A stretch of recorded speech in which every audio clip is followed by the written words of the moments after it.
সেজদা অথবা রুকুতে থাকা অবস্থায় কল আসলে মোবাইল সাইলেন্ট করতে পারবো কিনা? কল যদি এসে যায়, আপনি যদি খুব আলতোভাবে যদি মোবাইলটা একটু টিপ দিয়ে সাইলেন্ট করে ফেলতে পারেন অথবা কেটে দিতে পারেন, এটুকু জায়েজ আছে। অনেকে দেখা যায় মোবাইলে কল আসছে, বাজতেই থাকে, জাকানাকা গান দিয়ে রাখছে রিংটোনে, ওটা বাজতেই আছে, সবার নামাজ নষ্ট হচ্ছে, উনি খুব আরামের সাথে দাঁড়ায় আছে, কারণ ধরে না ধরলে নামাজ নষ্ট হয়ে যাবে। না ভাই, এতটুকু ধরে আপনি বন্ধ করে দিলে নামাজ নষ্ট হবে না।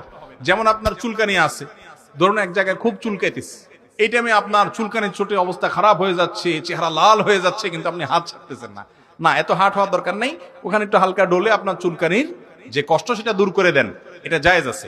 হ্যাঁ, আমলে কাসির হয় এরকম কাজ করা যাবে না। আমলে কাসির কি? ধরেন মোবাইল কল আসছে নামাজে, আপনি পকেট থেকে মোবাইলটা বাইর করে এরপরে সুন্দর করে আপনি দেখলেন কে করলো, আরে বেটা সময় পাইলি না, এটা আমি দিলেন কাইটা, এত কাহিনী যদি করেন তাহলে নামাজ নষ্ট হয়ে যাবে। কথা বুঝতে পারছেন?